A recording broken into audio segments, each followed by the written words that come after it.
இன்று நம்முடைய பே ஸ்லிப்பை எவ்வாறு நம்முடைய ஆண்ட்ராய்டு மொபைல் ஃபோனில் அல்லது ஸ்மார்ட் ஃபோனில் எப்படி ஈஸியாக பே ஸ்லிப்பை நம்முடைய களஞ்சியம், அதாவது IFHMRSல எவ்வாறு ஈஸியாக டவுன்லோட் பண்ணுறது அப்படின்றத பற்றி நம்ம ஈஸியாக பார்ப்போம். எல்லா நேரத்துலையும் நம்ம மற்றவங்கள்ட்ட கேட்குறதுக்கு நாமளே எவ்வாறு ஓப்பன் பண்ணி டவுன்லோட் பண்ணி பார்த்துக்கலாம், அல்லது பாஸ்வேர்டை மாற்றுறது நம்ம சேஞ்ச் பண்ணிக்கலாம். முதல்ல நம்ம எப்படி டவுன்லோட் பண்ணுறது அப்படின்றத பார்ப்போம். வாங்க, நெட்டு முதல்ல கனெக்ஷன் பண்ணிக்கோங்க. கனெக்ஷன் பண்ணியிருக்கு. இப்போ அடுத்தது நம்ம கூகுளில் போகிறேன். போயிட்டு IFHRMSன்னு கொடுக்குறேன். அது வந்துருச்சு. வந்தோடனே களஞ்சியம்னு ஓப்பன் ஆகுது. அந்த களஞ்சியத்துக்குள்ளே போயிட்டு நல்லா ஜூம் பண்ணிக்கிறேன். இந்த பாருங்கள், இப்போ எம்ப்ளாயி, பென்ஷனர்ஸ், அதர்ஸ்ன்னு இருக்குது. உடைய 11 இலக்க எம்ப்ளாயி ஐடியை கொடுங்க. 11 இலக்க எம்ப்ளாயி ஐடியை கொடுத்தீங்கன்னா ஐடி வந்து உங்களுக்கு தரப்பட்டிருக்கோம். உங்களுடைய ஐடியை போடுங்க. இப்போ நான் என்னுடைய ஐடியை போடுறேன்.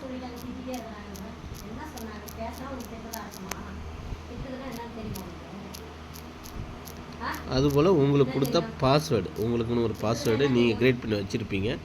ஒரு வேளை நீங்கள் பாஸ்வேர்டு மறந்துட்டீங்க அப்படின்னா கீழே பார்த்தீங்கன்னா ஃபர்கெட் சேஞ்ச் பாஸ்வேர்டு இருக்கும். அதில் போயிட்டு ஒரு OTP கேட்கும், நீங்கள் மாற்றிக்கலாம். இப்போ நேரடியாக நம்ம ஓப்பன் பண்ணுவோம். இல்லை சைன்இன் கொடுத்துட்டேன். சைன் கொடுத்தோன்னு இங்கே பாருங்கள் எல்லாம் ஓப்பன் ஆகிடுச்சு. இப்போ நிறைய வந்து மொபைலில் தான் நிறைய பார்க்குற மாதிரி நல்லா அப்டேட் பண்ணிகிட்ருக்காங்க. அது நமக்கு நாம் மொபைல் போட்டு அப்டேட் ஆனால் பத்தாது, நாமளும் அப்டேட் ஆகிக்கணும் அப்படின்றதுக்காக இப்போ இதை பாருங்கள், சர்வீஸ், செல்லானு, self employee service, all reports அப்படின்ட்டுருக்கு. நீங்கள் ஆல் ரிப்போர்ட்ஸில் அப்படி போனீங்கன்னா இதை பாருங்கள், பே ஸ்லிப் அப்படின்னு ஒன்று இருக்கும், அல்லது ரிப்போர்ட்ஸில் போனாலும் பார்க்கலாம். 2 ஆப்ஷன் இருக்குது. ரிப்போர்ட்ஸில் தான் வந்துட்டுனா இந்த பாருங்கள், போயிட்டு மேலே பார்த்தீங்கன்னா அதாவது ESR, அதாவது நம்முடைய ESR வந்து பண்ணியிருக்காங்க. அதையும் டவுன்லோட் பண்ணி பார்த்துக்கலாம். அதுக்கு கீழே பார்த்தீங்கன்னா இங்கே பாருங்கள், டவுன்லோடு, அந்தந்த இயருக்கான நம்ம ஸ்டேட்மெண்ட்டை டவுன்லோட் பண்ணிக்கலாம். இப்போ ஒவ்வொரு மாதத்துக்கான பே ஸ்லிப்பு நம்ம டவுன்லோட் பண்ணிக்கலாம். இதில் இல்லை அப்படின்னா கூட நம்ம இதிலே ஒன்று டவுன்லோட் பண்ணலாம். இந்த பாருங்கள், இந்த ஓப்பன் ஆகிடுச்சு. ஒட்டுமொத்த நம்ம அதாவது எந்த வருஷத்துக்கு 2023, 24க்கு ஃபுல் அப்டேட் ஆகிருக்கு. பரவாயில்ல, இதையும் இப்படி நம்ம ஈஸியாக பார்த்துக்கலாம். அப்படி இல்லை அப்படின்னா மேலே இருக்கிறது டவுன்லோட் பண்ணி பார்க்கலாம். இது என்ன அப்டேட் பண்ணியிருக்காங்கன்னு நானும் இப்போ தான் பார்க்குறேன். உங்கள் முன்னாடி தான். போன வருஷம், அதாவது இது எந்த வருஷத்துக்குன்னா 2023, 24 ஆல்ரெடி எல்லாமே அப்டேட்டில் இருக்குது. பிப்ரவரிக்கும் முடிஞ்சிருச்சு. இப்போ இந்த கல்வியாண்டுக்கு நம்ம வந்து பண்ணுவாங்க. மறுபடியும் போயிட்டு ஹோம் போயிட்டு இது வந்து நம்ம வருஷத்துக்கான இது பார்க்குறது.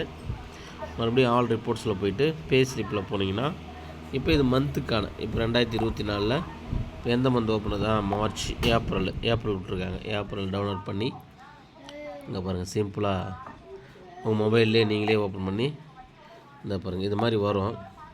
இந்த மாதிரி வந்தால் நீங்கள் ஒன்றும் ஃபீல் பண்ண தேவையில்ல. இந்த மாதிரி WPSன்னு ஒரு ஆப் இருக்கும். அதை நீங்கள் ப்ளே ஸ்டோரில் போய் டவுன்லோட் பண்ணி வச்சிங்க. அதில் இது மாதிரி வரும். இது மாதிரி வரும்போது நீங்கள் எதில் வேணாலும் ஒன்று டச் பண்ணோன்னு இப்படி காட்டும்.